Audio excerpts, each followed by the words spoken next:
আমাদের যেসব প্রিয় নেতাদেরকে তথাকথিত মানবতা বিরোধী বা যুদ্ধ অপরাধীর মামলা সাজিয়ে ফাঁসি দেওয়া হয়েছে, তারা তো দুনিয়া থেকে চলে গেছে, কিন্তু আজহার ভাইয়ের এই মামলাটা আদালতে চলমান থাকায় আমিও শুনানিতে মাঝে মাঝে কোর্টে যাচ্ছি, আপিল বিভাগের শুনানি শুনছি।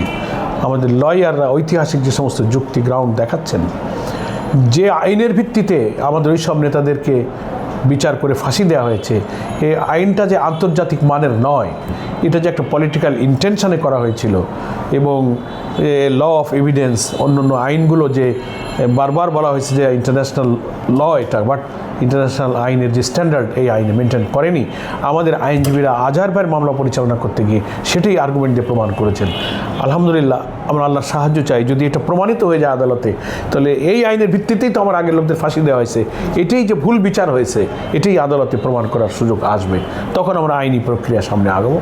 ওই লোকদের তো আর ফিরে পাবো না ঠিকই, কিন্তু যারা এই ভুল বিচার করেছে তার আইনি কি প্রক্রিয়া আছে, আমরা সে প্রক্রিয়া আগাবার আইনগত পদক্ষেপ নিয়ে ইনশাআল্লাহ তখন চিন্তা করব।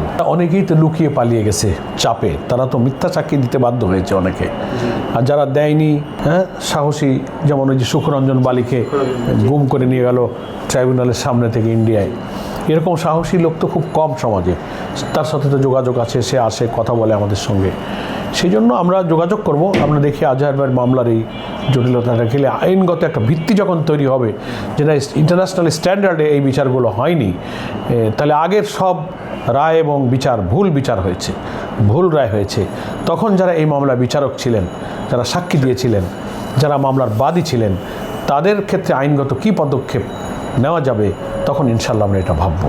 আমরা আল্লাহর কাছে সেই সাহায্য চাই।